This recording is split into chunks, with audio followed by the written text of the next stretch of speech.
2011년도에 IT에서 또 하나 신경을 쓰셔야 될 부분은 바로 이제 보안적인 측면입니다. 2010년도에 IT 트렌드에서도 유니파이드 시큐리티의 통합 보안에 대한 얘기를 제가 드렸던 것으로 기억을 합니다. 네트워크 내에 있는, 아니면 시스템 내에 있는, 아니면 인프라 내에 있는 여러가지 보안 시스템들은 유기적으로 연동이 돼야 되며, 이 유기적 연동이 단순히 연동만 되는 것 뿐만 아니라 프로액티브하게 모니터링하고 프로액티브하게 반응을 해야 된다는 것이 기존 통합 보안의 모습이었었습니다. 2011년도에서는 이런 통합 보안과 더불어서 이제 개인정보에 대한 보안, 그리고 또 한 가지 클라우드라고 하는 인프라가 유행함으로써 클라우드에 대한 보안까지도 신경을 쓰셔야 되는 측면으로 확장을 하게 됐는데요. 통합 보안에 대해서는 기존 2010년의 모습과 크게 달라지진 않았습니다. 그렇지만 한 가지 고민을 하셔야 될 것이 2010년도에서 초창기 때는 지금과 같이 스마트폰이라든가 MID라고 불리는 모바일 인터넷 디바이스들, 태블릿이라든가 여러가지 IT 장치들이 많이 보급되고 많이 사용될 것이라고 생각을 하시지는 않으셨을 겁니다. 그렇지만 2010년 하반기부터 불어닥친 여러가지의 트렌드나 아니면 IT 스마트폰의 열풍으로 인해서 굉장히 다양한 장치를 사용자분들께서 가지고 다니시게 되는데요. 이 가지고 다니는 모바일 장치들에 대해서 단순하게 분실 시 정보 유출을 막는 것 뿐만 아니라 이를 통해서 또 다른 무언가를 공격을 하거나 이를 통해서 개인정보가 유출될 수 있는, 대표적으로 얘기를 드릴 수가 있는 것이 요새 스마트폰에 내장되어져 있는 GPS를 이용한 개인정보에 대한 노출이 될 수가 있습니다. 이런 식으로 사용자분들이 자신이 이용하는 장치라든가 아니면 자신이 이용하는 인프라에서 단순하게 지금까지는 무언가를 막고 중앙에 있는 관리자가 이것을 통제해주고 중앙에 있는 관리자가 어떤 시스템을 이용해서 이것을 치료해주고 수정해주는 것에 국한됐을 뿐만 아니라 이제는 개인이 이용하는 장치에서 무언가가 유출될 수도 있고 이를 통해서 내가 가진 정보 또는 내가 소속되는 회사에 위협을 줄 수 있다는 요소로도 갈 수가 있다는 것이죠.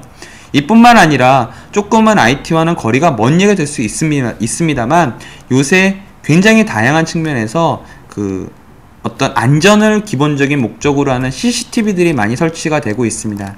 이 CCTV에 하루 종일 찍혀있는 모습들이라든가 아니면 개인의 핸드폰에 들어가 있는 GPS를 이용해서 개인의 신상정보라든가 위치정보들이 굉장히 다양한 측면으로 유출될 수 있는 측면으로 발전할 수가 있다는 겁니다. 그래서 이제는 보안은 기업 내에서만의 모든 보안을 생각하는 것을 넘어서서 첫 번째로는 개인이 들고 다니고 있는 여러가지 스마트 장치들에 대해서도 분명히 고민을 하셔야 된다는 것이고요. 이 스마트 장치가 분실되거나 이 스마트 장치를 이용해서 무언가를 위협할 수 있는 요소가 있는지, 가장 큰 것이 바로 개인정보에 대한 유출이 가장 큰 위협으로 다가오실 수가 있다는 겁니다. 그 다음으로 제가 연말부터 굉장히 다양한 측면, 블로그라든가 외부에 있는 칼럼에서 많이 말씀드리는 거지만 클라우드의 발전은 자연스럽게 IT 엔지니어 분들이나 회사적 측면에서는 계정, 다시 말씀드리면 아이덴티티에 대한 고민을 할 수밖에 없다는 것입니다.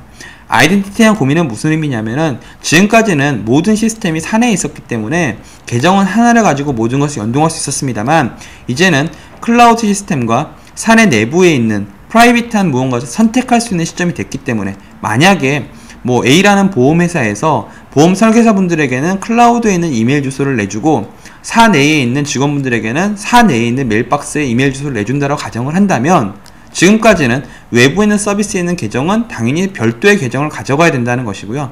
더 쉽게 설명해드리면 이것을 들으시는 분들께서 웹사이트에 가입하기 위해서 계정과 패스워드를 자신이 소속되어져 있는 웹사이트마다 다 기억하고 있는 모습과 동일하게 발전할 수가 있다는 것입니다.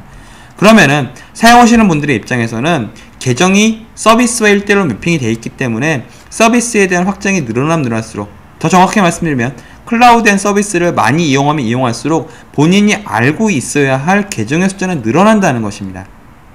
그렇지만 기업 입장에서는 당연히 하나의 계정, 신원증명을 하나로 하고 이 신원증명 하나로 된 것을 여러가지의 허가적인 측면으로 발전시키는 것을 원하고 있기 때문에 기존에는 이런 모습을 비즈니스 투 비즈니스, B2B 모델에서 상당히 많이 고민을 했습니다.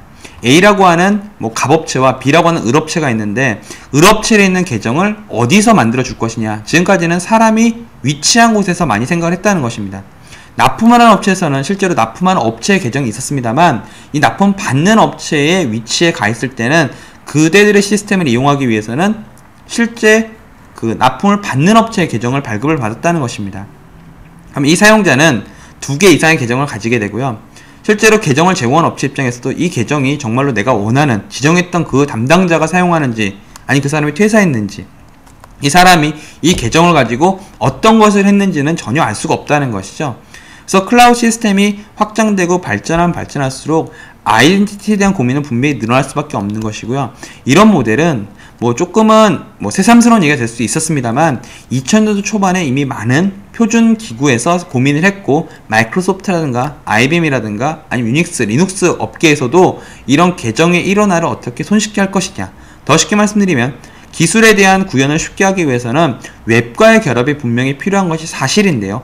웹 기반의 비즈니스 대 비즈니스 트러스트를 어떻게 설정할 것인가에 대한 고민을 분명히 했다는 것입니다. 그것에 대한 결과로 윈도우 서버 2003 R2에서 새롭게 소개된 기능이 바로 액티브 디렉토리 페더레이션 서비스였습니다. 그 당시에는 도대체 이 기술이 어떻게 이용될 것이고 어떻게 발전될 것인가는 아무도 예상을 못했었고, 단순하게 B2B 또는 DMZ 모델에서 많이 이용을 했었습니다만, 이제는 A라는 클라우드 서비스와 B라고 하는 자신의 인프라를 연계할 때 단일한 계정은 실제로 사용자가 소속된 회사에서 만들어주고, 서비스를 제공하는 제공자 입장에서는 그 회사의 계정이 정상적으로 허가되는지만을 고민을 하게 된다는 것이죠. 이런 입장에서 요새 웹에서 얘기되고 있는 B2B나 B2 클라우드에 대한 모델로 얘기되는 것이 바로 페더레이션이고요. 마이크로소프트에서는 이런 기술을 액티브 디렉토리 페더레이션 서비스라는 기존의 코드네임으로는 제네바라고 하는 코드네임으로 2.0 버전을 릴리즈했습니다. 그래서 페더레이션 서비스를 이용하시면 마이크로소프트의 여러가지 온라인 서비스라든가 오피스 365뿐만 아니라 외부에서 제공하고 있는 여러가지 클라우드 서비스들을 표준 기반으로 사내의 계정과 연관 지을 수 있는 것이고요. 사용하는 분 입장에서는 자신의 계정 하나를 가지고 A라고 하는 클라우드 서비스, B라고 하는 클라우드 서비스, C라고 하는 회사의 업체의 계정을 연결돼서 사용할 수가 있다는 것이죠. 이런 식으로 관리에 대한 측면, 기존에 있었던 통합 보안이죠. 그리고 개인정보에 대한 보호 측면, 그 다음에 세 번째로는 클라우드에 대한 보안 측면까지도 발전을 하는 것이고요. 이런 여러가지 보안 레벨에 대해서, 아니면 보안을 구현하고 관리하는 레벨에 대해서 마이크로소프트는 Security Development Life Cycle이라고 해서 SDL 모델을 제시하고 있고, 마이크로소프트 사이트에서 SDL이라 검색을 해보시면 마이크로소프트에서 보안 개발에 대한 라이프 사이클을 어떻게 관리하고 어느 측면에서 어디를 확인하고 어떻게 반영하는지를 분명히 생각을 해보실 수가 있다는 것입니다. 그래서 항상 IT가 존재하면 보안은 고민 중에 하나고 꼭 해결해야 될 숙제 중에 한 개입니다. 기존까지는 단순하게 인프라에 대한 보안, 사내에 있는 자산에 대한 보안이 주를 이뤘지만 2011년도부터는 이걸 좀 더 넘어서서 개인에 의한 개인정보 보안, 그리고 클라우드 서비스와 연계되는 클라우드에 대한 보안에서까지도 분명히 생각을 하실 점이 되셨다는 것입니다.